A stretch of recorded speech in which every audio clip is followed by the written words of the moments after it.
All right, guys, what's up? Welcome back. Before I continue, like always, please make sure you like and subscribe to my page. Not going to give you guys a story. No story tonight. Maybe later, so I don't know. But I just got done watching Judas and the Black Messiah. Good movie. I'm not going to spoil it.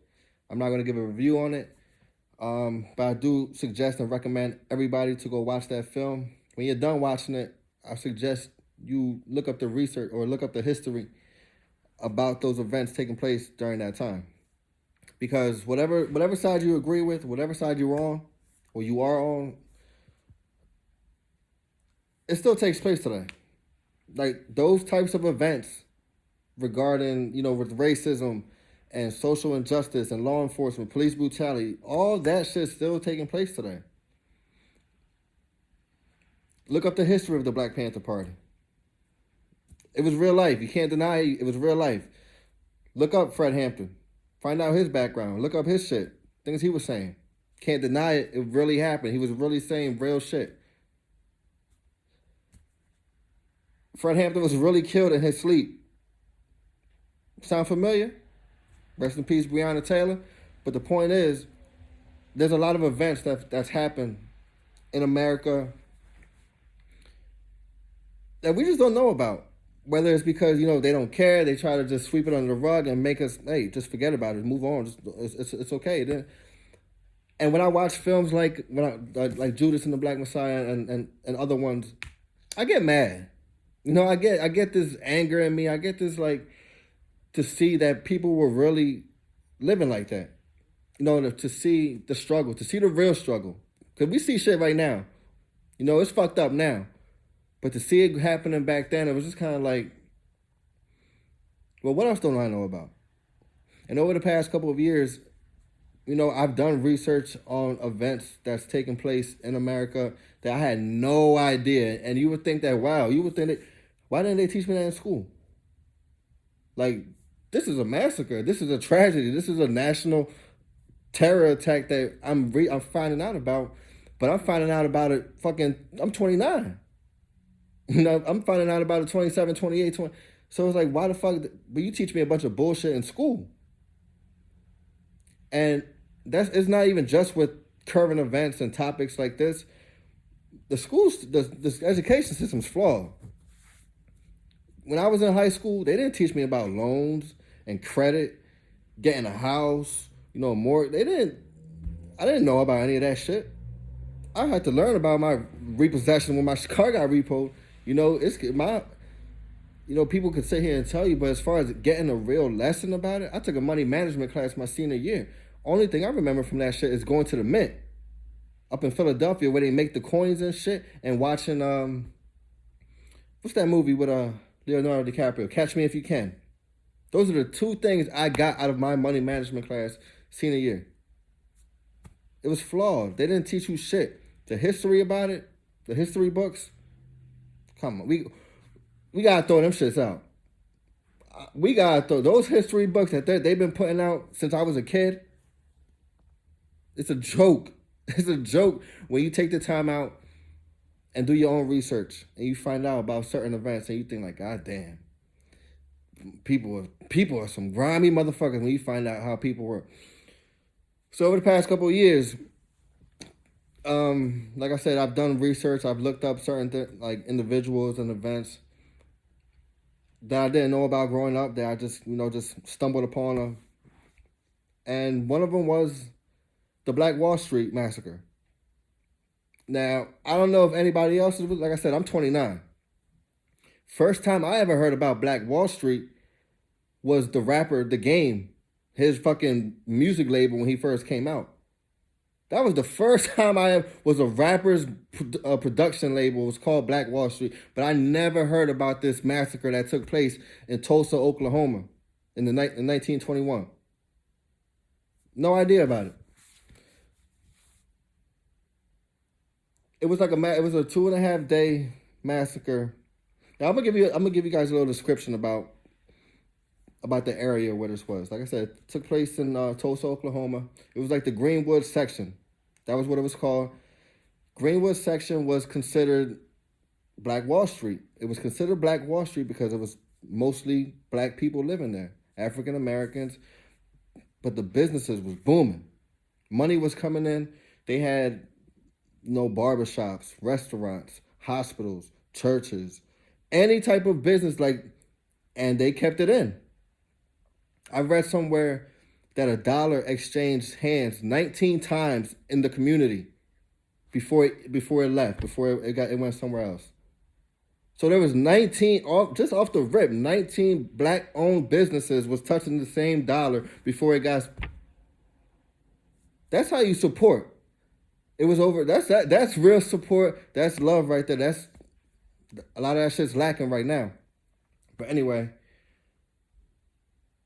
it was the neighborhood was like a 35 square block area, which is it's a decent sized fucking community.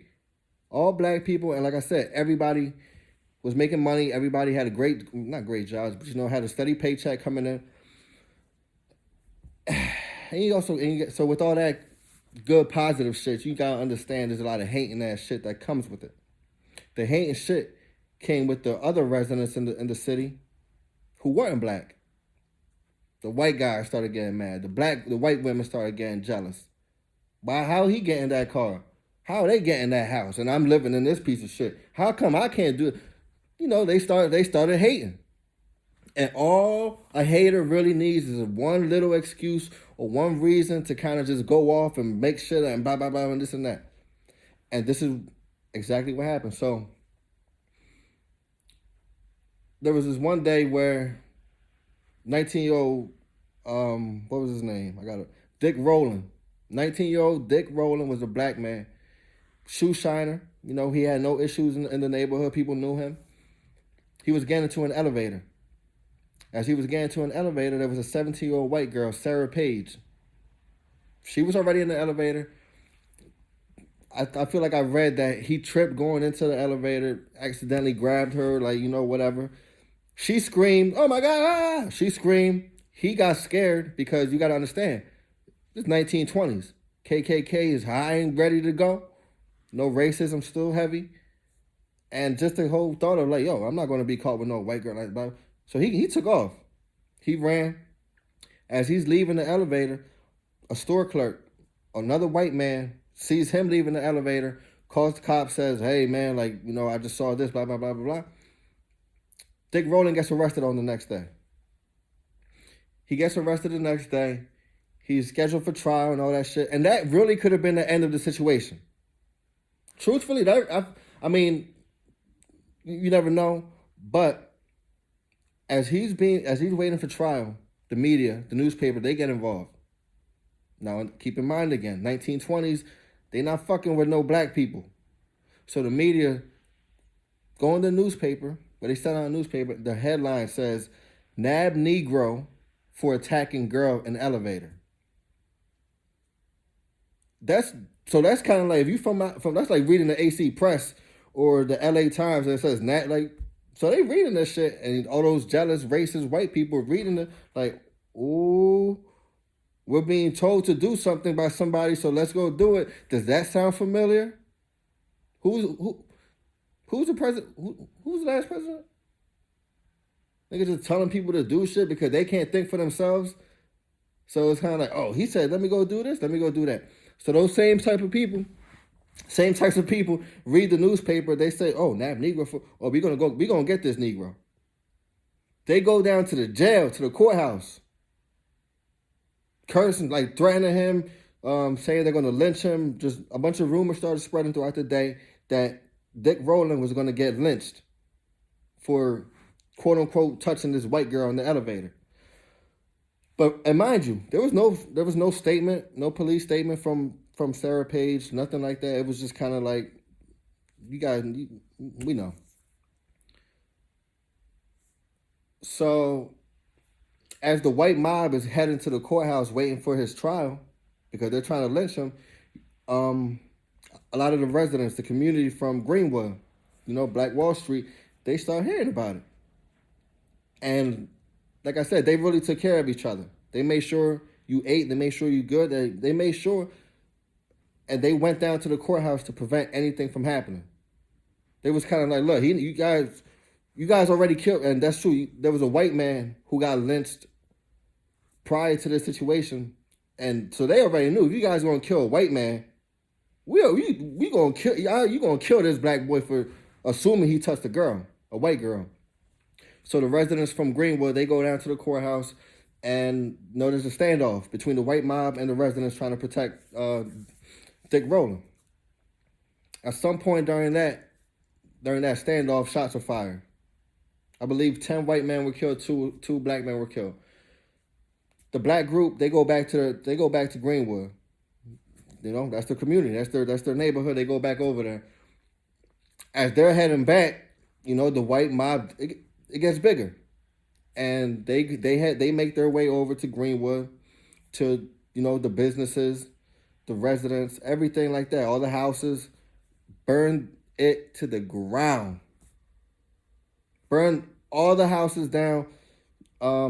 Hospitals, they burned. It was a hospital in that area. They burned it down. 22 churches were burned down. They destroyed everything in that neighborhood. I believe I think the property damage in that time, 1921, was $1.5 to $2 million in property damage. That today is $25 million in property damage.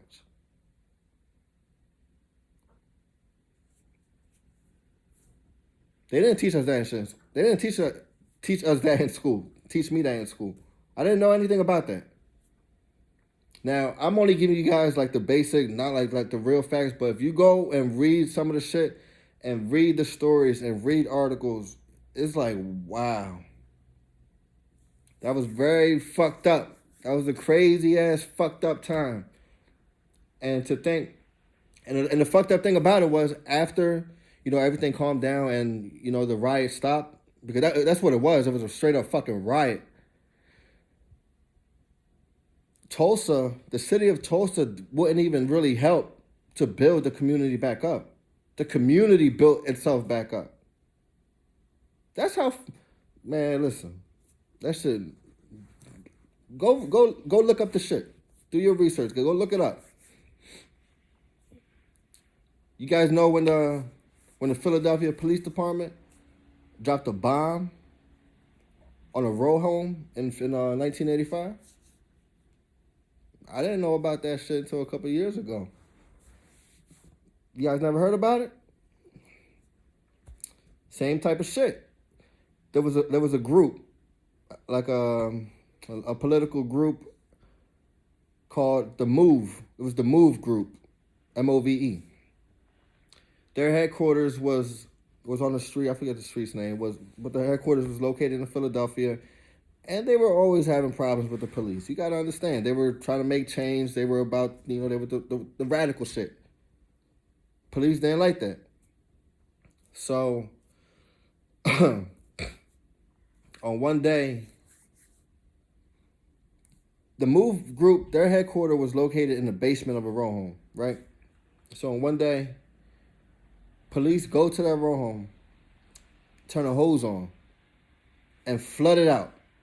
Completely flooded out. And mind you, they were going back and forth already prior to this. But this is the event, the day of the bombing. So they go and they flood. They attempt to flood them out because they're in the basement. But they know, all the members of the Move Group. They know if they leave that row home, if they go outside, the police are gonna kill them. So they stay in the basement, whatever. Time goes by. Police commissioner gets over the loudspeaker and says to them, this is America. You guys going to get out of here. Get out of Philly. Just whatever. Says talking shit. I'm not going to quote it. It's paraphrasing it, but it was pretty much like, motherfucker, you going to get up out of here. You getting out of here. They don't leave. They still stay at their headquarters. They're holding strong. Some time goes by, it's quiet, and then out of nowhere, a helicopter flies over, literally drops a bomb onto the row home. They killed like 11 people. They arrested a bunch of people and all that shit. That house burned the fuck down. The neighborhood around this surrounding area burned the fuck down. The police commissioner, he called the fire, or the police chief called the fire commissioner and told him, don't get to the scene until about an hour and a half until after. So that fire burnt for an hour and a half. Never knew about that situation. I'm pretty sure there's people in Philly right now who have never heard about that situation. How the fuck do you not know about a bomb going off in your town? A bomb, like you could. I'm not lying about the shit. A bomb, a helicopter flying. They dropped a bomb on a neighborhood. Come on, man. And it's just events like that that just make you really think and wonder. It just makes you think about the evilness that's really taking place in this world, as far as with the country and with politics and the police and race. It's a fucked up world, man. Fucked up world. We gotta be safe. We gotta be smart. We gotta protect each other. We gotta support each other. Don't fall for no bullshit. We only get one chance. We only get one life. We can't fall for no bullshit. Never forget where you came from. A lot of motherfuckers like to forget where they came from. And, man, it's crazy. But look up those two events. Look up Black Wall Street Massacre, and then look up the 1985 Move Bomb in Philadelphia. Look it up. If I was wrong about something, drop a comment. Tell me I was inaccurate. Tell me that. If I left something out, hey, tell me. If there's another event like one of these that, you feel like it's not talked about as much as it should be, or something that's missing out of history books, let me know. Drop a comment. Let's build this up, man. Because like I said, I'm not trying to just do stories. I'm trying to get into a lot. But like I said, this is all about helping. And yeah, man. Share, subscribe, like my shit, and be safe.